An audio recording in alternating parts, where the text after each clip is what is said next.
আচ্ছা, তাহলে এই মানুষগুলোর দায়িত্ব হচ্ছে যে আপনারা তাদেরকে নির্বাচিত করলে পরে ইনশাল্লাহ তারা এলাকার সমস্যার সমাধান করবে, তাই তো নাকি? কিন্তু সমস্যার সমাধান করতে হলে তো প্রথমে আপনাদের একটা দায়িত্ব আছে। কি সেটা? হ্যাঁ, শুনি না। কোথায় ভোট দিবেন? কোথায়? রাইট। ধানের শীষে যদি ভোট দিয়ে এদেরকে জয়যুক্ত করেন, ইনশাআল্লাহ বিএনপি সরকার গঠন করলে এই মানুষগুলো এলাকার জন্য কাজ করবে এবং এদের পিছে আমি দাঁড়িয়ে থাকবো যে কি হলো, কাজ করো না কেন তোমরা। কাজে আপনারা একটু ধানের শীষ উঁচা করেন, আপনাদের হাতে ধানের শীষলা। এদের সকলের হাতে আমি দলের পক্ষ থেকে ধানের শীষ তুলে দিয়ে গেলাম। 12 তারিখ পর্যন্ত এদেরকে আপনারা দেখে রাখবেন। নির্বাচিত হলে পরে ইনশাল্লাহ 13 তারিখ থেকে এদের দায়িত্ব হচ্ছে 24 ঘন্টা আপনাদেরকে দেখে রাখা। ধন্যবাদ, বসেন।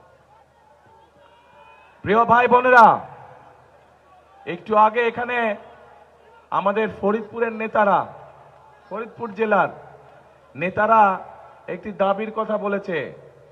দুটি দাবির কথা মূলত বলেছে।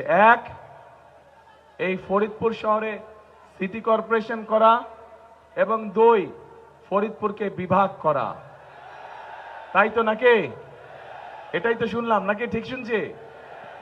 আচ্ছা, তাহলে আজকের এই নির্বাচনী জনসভায় আপনাদের সকলের সামনে আমি এতটুকু বলতে চাই, ইনশাল্লাহ বিএনপি সরকার গঠন করলে আগামীতে ধানের শীষ আগামী 12 তারিখে নির্বাচনে জয়যুক্ত হলে পরে বিভাগ গঠন করলে যদি এলাকার মানুষের উপকার হয়, বিভাগ গঠন করলে যদি মানুষের সমস্যার সমাধান হয়, তাহলে ইনশাল্লাহ জনগণের সেই দাবি বিএনপি পূরণ করবে।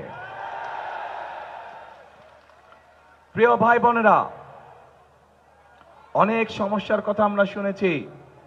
এই সমস্যাগুলো আমি ভেবেছিলাম যে এত সমস্যা নেই, কারণ দীর্ঘ 17 বছর আমি দেশে থাকতে পারিনি। আমরা দূর থেকে শুনেছি প্রত্যেক এলাকায় বলে অনেক উন্নয়ন হয়েছে, কিন্তু যদি উন্নয়ন হয়েই থাকে তাহলে প্রার্থীরা কেন এত সমস্যার কথা বলল? তার মানে কি উন্নয়নের ফাঁকা বলি ছিল এতদিন?